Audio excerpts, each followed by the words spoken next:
Okay, so once you guys go ahead and log into Noodletools and go to your project. Today, I'm just going to show you how you can create a note card. You can't really create your note cards unless you have sources in Noodletools, so that's what you'll be working on today. But like we said, everything is going to be that we're going to be checking is going to be in Noodletools, so we can just pull up our computer and see what you guys have done. So if you look on your due date sheet, by Monday, you need to have 10 note cards built, which means that you need to probably do some today, some over the weekend. So I'm going to show you how to create a note card. If you haven't done this, you guys can just follow along on the screen.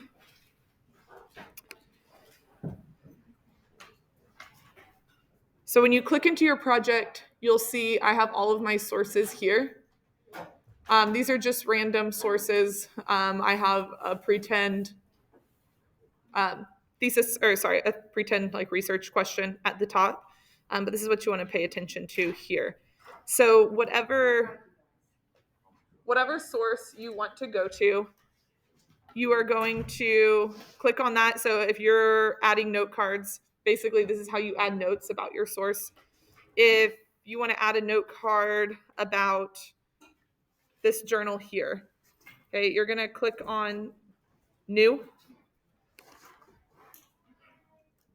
And here you have a whole bunch of options.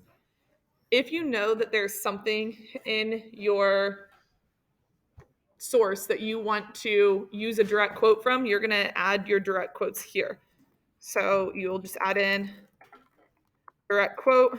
Right, that's a really good one that I can use later on.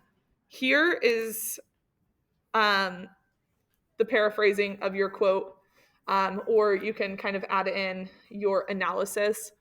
In my class, we've worked on the claim evidence analysis. So if you used a quote, you will have to analyze it after. You're not just going to like insert random quotes.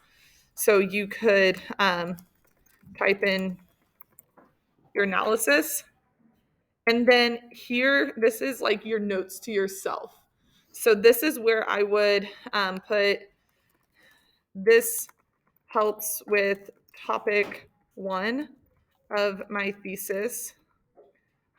Source makes good claims about X, Y, and Z. So you're just adding in whatever notes that you need here.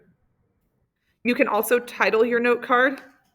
So I might say this one might relate to women's protests in the UK. So that's all you need to do to add a note card. And then you just save it. Save and close. And then you can see here like how many note cards per source you have. If you don't have any note cards, like you go through all your sources and there are sources you don't have note cards for, that typically means you're not using that source. So by the end of the project, you can delete that source out and it will not count as part of your 8. So I'm in my source list right now. To see all of your note cards, I don't have very many. This is just a sample. You can click on the note cards feature here. And the titles of my note cards have been labeled out here. So I can do like what's called a tabletop view. So I have a note card on women's protests in the UK.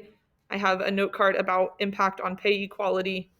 So you can look at them like that, or you can look at them in detail view.